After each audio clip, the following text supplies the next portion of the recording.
একটা মেয়ে সুপার মার্কেটে ডিম কিনতে যায়, তবে মার্কেটের এক কর্মচারী তাকে অবাক করে 4টে মুরগির বাচ্চা গিফট করে। মেয়েটা প্রথমে ভাবে মুরগির বাচ্চাগুলোকে সে বাড়িতে নিয়ে গিয়ে কাউকে দিয়ে দেবে বড় করার জন্য। তবে ওই 4টে বাচ্চার মধ্যে একটা বাচ্চা খুবই কৌতূহলী ছিল।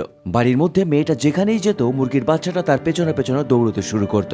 এই কারণে ওই বাচ্চাটার প্রতি মেয়েটার মনে একটা আলাদা টান তৈরি হয়। যেহেতু মুরগির বাচ্চাটার পিঠে একটা ডট ছিল, এই কারণে মেয়েটা মুরগির বাচ্চাটার নাম দিয়ে দেয় ডট।